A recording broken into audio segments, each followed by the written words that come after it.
Imagine being pinned down in a Vietnamese jungle, enemy rounds cracking overhead, and when you squeeze the trigger, nothing. Your rifle jams. You try to clear it, but the casing is stuck. You're fumbling with a cleaning rod while bullets tear through the vegetation around you. This wasn't a rare occurrence. This was happening to American soldiers every single day, and bodies were piling up because of it. The M16 rifle became the deadliest weapon in Vietnam, but not always for the enemy. This is the story of how America's most iconic rifle went from revolutionary design to battlefield disaster, and how the cover-up cost lives that should never have been lost. In the early 1960s, the M14 ruled the U.S. military with absolute authority. This beast weighed nearly 10 pounds, fired massive 7.62mm rounds that could punch through walls, and represented everything the Army's old guard believed in. The generals making decisions had stormed beaches in World War II carrying M1 Garands, and they saw the M14 as the natural evolution of that winning legacy. To them, questioning the M14 wasn't just tactical disagreement, it was personal insult. Power, tradition, and the glory days of the greatest generation were all wrapped up in this rifle, and they'd be DM'd if some upstart designer with radical ideas was going to tell them they were wrong. But Vietnam was exposing a problem nobody wanted to acknowledge. Those massive, powerful rounds meant nothing when firefights happened at 50 yards in dense jungle. The M14's weight and brutal recoil made it nearly impossible to control on full auto, which most versions couldn't even do because the Army had disabled that feature. Meanwhile, Viet Cong fighters were shredding American positions with AK-47s, lighter, easier to control, and allowing them to carry way more ammunition. U.S. soldiers were getting outgunned not because their weapon was weaker, but because it was designed for a war that wasn't happening, and yet the brass refused to see it. The institutional arrogance was about to meet a self-taught genius who didn't care about their feelings. Eugene Stoner never went to engineering school. He was a Marine veteran who learned gunsmithing by getting his hands dirty, tinkering in workshops, and ignoring everything the so-called experts said was impossible. In 1957, while working for a tiny company called Armalite, Stoner created something that made traditional gun designers absolutely lose their minds. The AR-15 used aluminum and plastic instead of wood and steel. It fired a tiny .223 caliber bullet that weighed less than half what the M14 used. It weighed barely 6 pounds. To the Army Ordnance Department, this wasn't just different. It was an abomination, a toy that had no business on a battlefield. They rejected it over and over again. When independent tests showed the AR-15 outperforming the M14, those results mysteriously disappeared. Officers who advocated for the new rifle found their careers stalling. The message was brutally clear. The Army had invested millions in M14 production, and they weren't about to admit they'd made a catastrophic mistake just because some mechanic without a degree had built something better. But Stoner's creation was about to find an ally who didn't give a single damn about Army politics. Air Force General Curtis LeMay was one of the most ruthless, demanding leaders in American military history. In 1960, he watched a demonstration where AR-15 rounds hit watermelons, and those melons exploded like grenades had gone off inside them. LeMay was sold instantly. He didn't care what Army generals thought about tradition or proper calibers. He cared that the weapon worked, and in 1962, the Air Force adopted it for their security forces. The Army's embarrassment was complete. Another service had openly rejected their precious M14 in favor of what they'd called a toy. Then something happened that Army ordnance couldn't ignore. Special Forces teams in Vietnam started getting AR-15s through back channels, and the results in actual combat were devastating. Green Berets loved the lightweight for jungle patrols. They could carry triple the ammunition. The lethality of those small, fast rounds was dropping enemy fighters with brutal efficiency. Montagnard tribesmen working with U.S. forces, many of them smaller in stature, found the rifle far easier to handle. Field reports flooded back, praising everything about the weapon. And still, Army ordnance dismissed them as anecdotal, irrelevant, not worth considering. Defense Secretary Robert McNamara had seen enough. This former Ford executive believed in data over sentiment, and the data was screaming that the AR-15 was superior. In 1963, he ordered the Army to adopt it as the M16 and made it clear this wasn't a request. The Army could get on board or get out of the way, but if the brass couldn't stop the adoption, they'd prove the rifle was inadequate through sabotage disguised as cost-cutting. What followed would directly cause American deaths. The changes seemed minor on paper, but each one was a loaded weapon pointed at American troops. First, they skipped chrome plating in the chamber to save a few bucks per rifle. Chrome plating prevents corrosion and helps casings extract smoothly when things get dirty. Stoner had included it specifically because he knew the rifle would face harsh conditions. Without it, in Vietnam's humidity and mud, the rifle was a disaster waiting to happen. Then came the gunpowder switch that would prove catastrophic. Stoner designed the AR-15 around a specific propellant that burned clean and produced precise gas pressure. The M16 used a direct gas system that was tuned exactly to those specifications. The Army switched to ball powder because it was cheaper and they had stockpiles lying around. Ball powder burned way dirtier, leaving massive carbon buildup in the gas system. It also changed the pressure curves, increasing the firing rate and stressing components.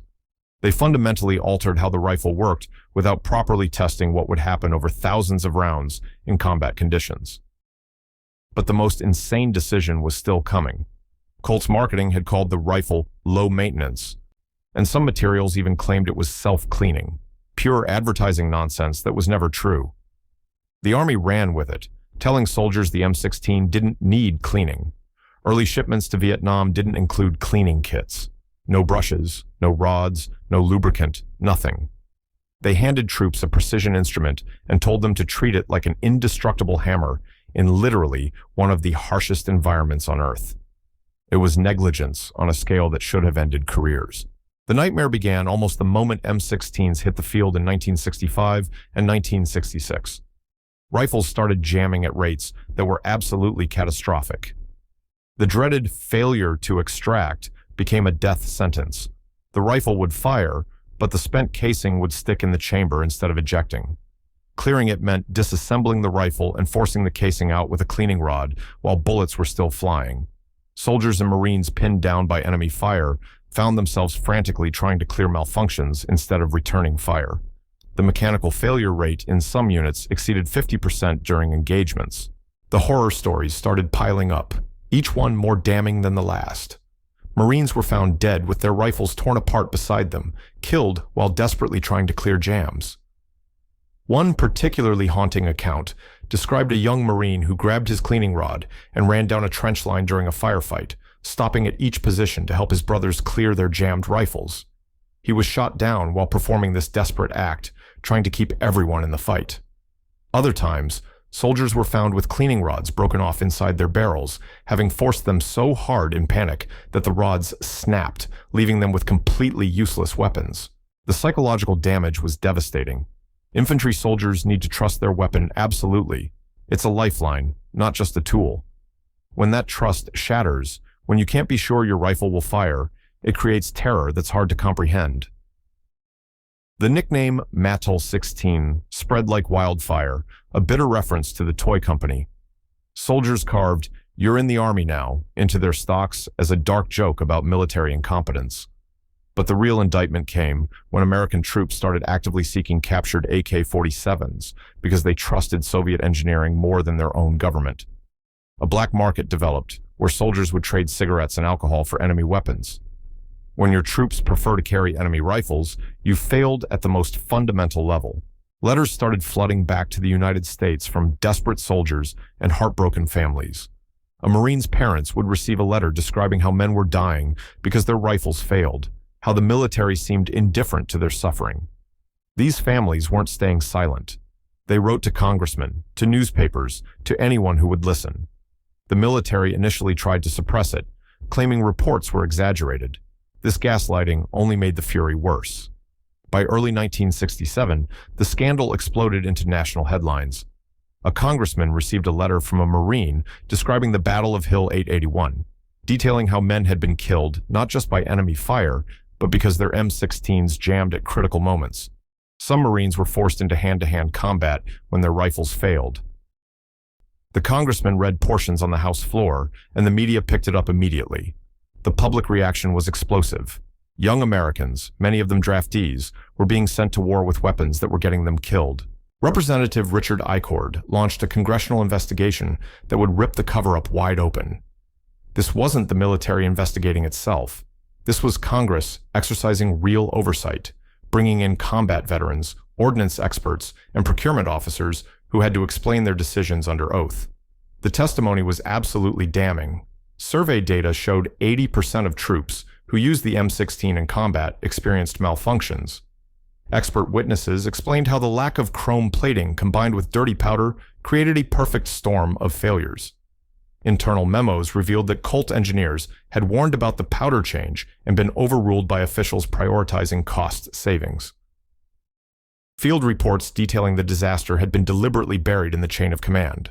The final report stretched over 600 pages and used the phrase near criminal negligence to describe what had happened. It documented systematic sabotage through seemingly minor changes. It detailed how soldiers were lied to about maintenance. It described how warnings were ignored while men died. Several high-ranking officials faced forced retirement, but the damage was already done. The fixes came quickly once political pressure made inaction impossible. Chrome plating was added to chambers and bores. The powder specification was changed back to cleaner-burning propellant. Buffer springs were modified. Most importantly, cleaning kits became standard issue and training was completely overhauled. Soldiers were taught to treat the M16 as a precision instrument requiring care. The M16A1 variant incorporating these changes began reaching Vietnam in 1968, and the transformation was remarkable. The rifle that had been universally despised was now performing exactly as Stoner had promised. Malfunction rates dropped to acceptable levels. Troops who had called it a toy started praising its lightweight and controllability. Units that had threatened mutiny now refused to give them up.